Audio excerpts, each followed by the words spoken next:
Excuse me handheld recording here. I just am trying to get some light.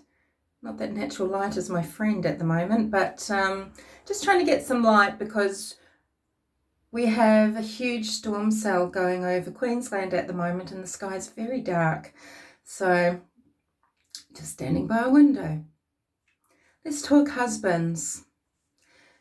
If you are disappointed that Barry Morphew was lawfully released from jail on bond of $500,000, a lawful amount, then you need to take it up with the 11th Judiciary DA, Linda Stanley. Linda Stanley was ultimately responsible for what went on in the preliminary hearing, which is the process that Colorado went through on the way to bringing first-degree murder charges against Barry Morphew for the murder of his missing wife, Suzanne Morphew. Okay, so there was a lengthy preliminary hearing. The judge then went and sat and thought, and he made a decision, and he made a lawful decision. And it's based on what happened in the preliminary hearing. It's based on the law. It's based on precedents. So he decided that there was, presumption, great, but proof not evident. And that's just a fact of law. And Linda Stanley, if she wanted to ensure that Barry Morphew stayed behind bars for the duration of the wait until his trial, which I believe is in May next year, she had to bring it. It was her job to bring it, and she didn't bring it. Now, there's two options here. Did she just not have anything else? But she did lay all her cards on the table in a powerful effort to do what she could to bring Barry Morphew to a trial, a waiting trial behind bars. Or did she hold something back? What do you think? Do you think she made an error of judgment and she's got some evidence, but she held it back and therefore has failed in keeping Barry Morphew behind bars until such time as the trial? If she's got the proof, why did she want to hold it back?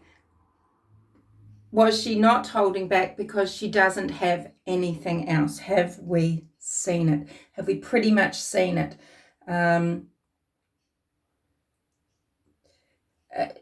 If you look at affidavits of other cases where murder charges were laid, first-degree murder charges, generally these arrest affidavits are 2 or 3 pages long, and they're very punchy with evidence, and it ends up being a no-brainer, and the person stays in jail until such time as they go to trial and then usually end up in prison. So it hasn't happened here, and it's nothing to do with Judge Murphy. It's to do with what was brought to light, laid on the table in the preliminary hearing, and it wasn't enough.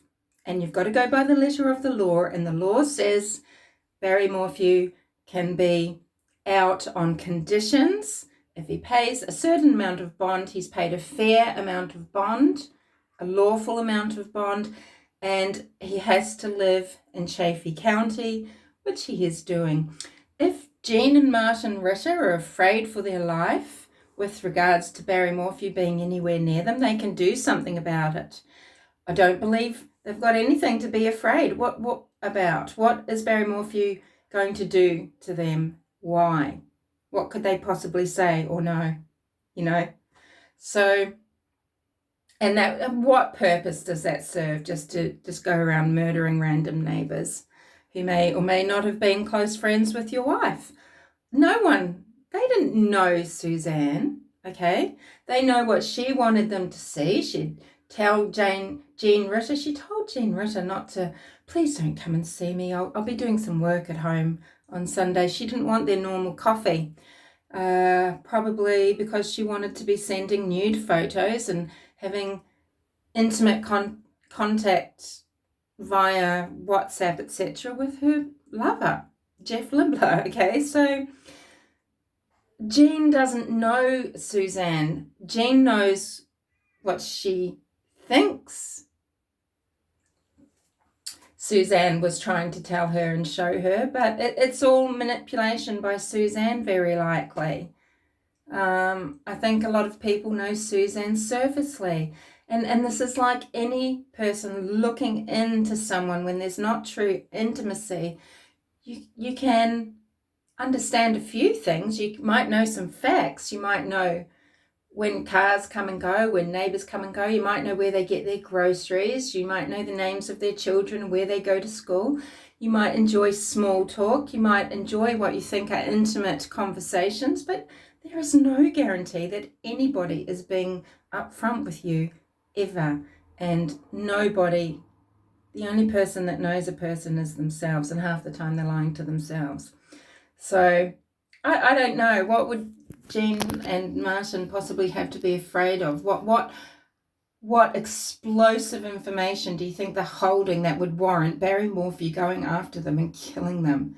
And for Jules of Thought to state in her video, of course she's taken down, that Patrick Murphy wants this outcome. He wants Barry Morphew to be free, according to Jules of Thought, so that he can go on a murderous rampage, killing people that don't matter in his case, really, when it comes down to the nitty-gritty, right? If Linda Stanley had information from the Ritters that could have kept Barry in jail, why didn't she use it? So people can make poor judgment, but since Linda Stanley is always telling us how good her judgment is, let's just assume that she doesn't have it, because otherwise she would have used it. So therefore, there's no reason for Barry Morphew to kill Martin and Jean, okay? Another husband, so Anthony Koletti. He's the husband of Melissa Caddick. She's the Australian woman who went missing from Sydney in some very dramatic, very disturbing circumstances. Melissa Caddick is a cad. She's a fraudster. She was defrauding people out of their superannuation, out of the equity in their homes and things like this. She set herself up as a financial advisor. She wasn't using her own license, and she was telling people that she could make really great returns for their retirement funds, etc. And essentially she was running an illegal Ponzi scheme. It was all coming crashing down because she got reported to the Australian Securities and Investments Commission, who brought in the Australian Federal Police, who, just like with the Northport Police in Florida, who let Brian Laundrie out of their sight, not that I believe they ever had him in sight, out from the very noses of the Australian Federal Police did Melissa Scurry. Her foot, one of her feet in one of her Essex trainers, limited edition from Israel, turned up on Sapphire Beach, the Sapphire Coast, ironically, considering that Melissa then became infamous for this ostentatious sapphire that she used to wear on many occasions. And the news is that Anthony Koletti is talking to a network here, Seven News. It's billed as explosive, of course. It's not going to be, but I'm still very curious about it. It's airing on Sunday. I don't have television, so I'll have to see it somehow, probably on the tubes, maybe at the same time as Northern Hemisphere people get to see it, if we're going to be watching on the same channels on YouTube. So he's talking in an interview, in the snippets that we've had, he's saying, he does believe Melissa was murdered. He doesn't think she's the type to cut off her foot. Only the type to defraud people, even her own parents. Her brother is shown there as making the statement that he gave Melissa $2 million just before she disappeared. And Anthony is making the allegation that someone got greedy and that's why she was killed. Butthurt, pissed off, ruined, furious, or greedy. If someone's greedy, it would be the person that's got their hands on the money. We've been thinking, where are these missing millions and who's got them? And isn't that a good motive for murder? So I wonder, did the brother give Melissa this $2 million? Can he prove that? Was it in cash or did he transfer it somewhere? And has it been used? I don't know that he did. I know that her parents gave her $1 million, so maybe he's talking about that investment and it might have been more recent. Yeah, it might have been close to the date of her disappearance. So she had been due to turn up in court for a hearing and she just didn't show. But the AFP had raided, the ASIC and AFP had raided her home. She'd apparently slammed the door close at 5:30 the following morning. This was reported by a teenage son. Anybody can slam a door. And off she's gone, supposedly for her regular run. And that was that. So it's going to be really interesting. Stay tuned for that one. I'm still waiting for the inquest into William Tyrrell, for results of that, or for the findings of that. What a shit show. I had been down on Gary Jubelin for a little while, simply because I think he brought into question the Strike Force Roseanne inquiry into missing boy William Tyrrell when he recorded conversations with someone on several occasions without telling them, someone that he was treating like a suspect. This wasn't lawful. And this guy, he's had an amazing career. He's been immortalized in TV shows and things here. And so he was, a homicide detective, clearly. And I don't know, I'm kind of changing my views on him.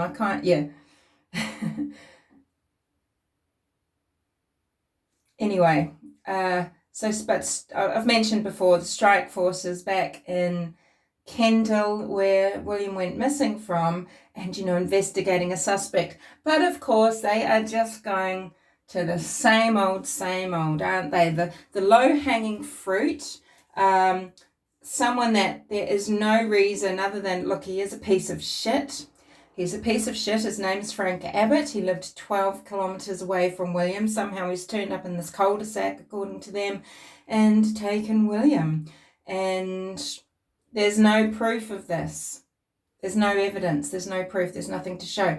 I think what they're basing their investigations on is he's messed up a day, a Thursday for a Friday or something, about where he was or what he was doing that weekend that William went missing. But, he's someone that I don't think he would have a very clear recollection of things.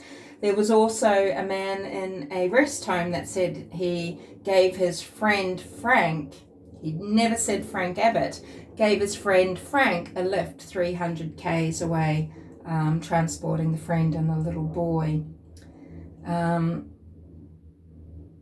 I think people are fantasists. I think pedophiles like telling stories about these things because they like to talk about pedophilia, harm. I think they're deranged in that way. They always insert themselves into cases.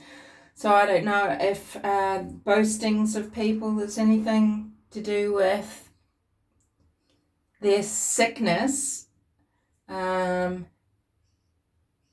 their fantasies or not. But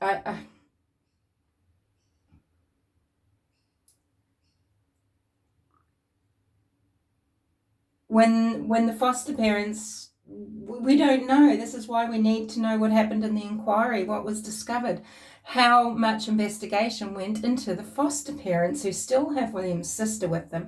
They haven't adopted him because they'd probably then have to, they wouldn't be protected and their identities would be revealed.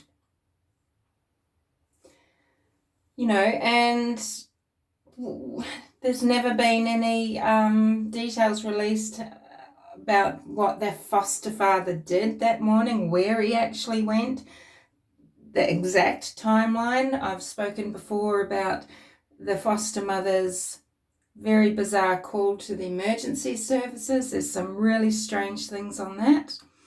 So, these three husbands, we've got Anthony Koletti, we've got the anonymous foster father of William Tyrrell, and we've got Barry Morphew. That's just what I wanted to discuss now. I will speak to you later. Sorry, this was a weird little video, wasn't it? I'm pretty sure Judge Patrick Murphy, I don't know, I hope he did see Jewels of Thoughts video where she actually accuses him of impropriety knowledge, of being a friend, of having conflict of interest on creating the situation whereby Barry Morphew isn't being monitored because he's living in the mountains and GPS isn't reading his leg brace or whatever. She's accused him directly of that. It's not just, she's not just giving you a wild speculation. She offers no proof as to a friendship.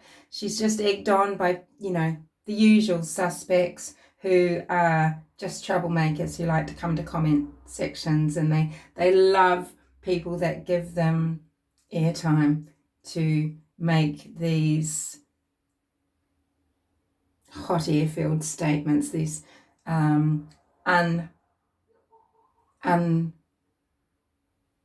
fact-based statements. I can barely talk, can't I? A little bit out of practice, aren't I? I think you know what I mean. I think you understand what I mean. They are meddlers. They're just entertaining themselves. They've got their own reasons. They're on their own. They've got their own agendas. They're on their own little journeys there. Yeah. It's probably that it's such a small county. I mean, the sheriff was on Morphew's Facebook page as a friend or as an acquaintance.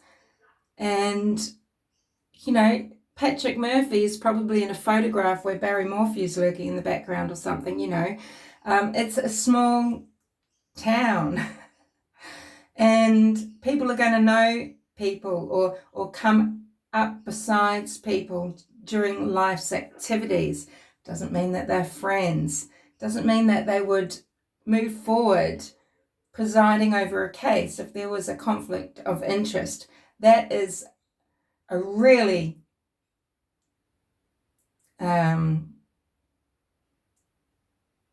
that's a serious allegation. And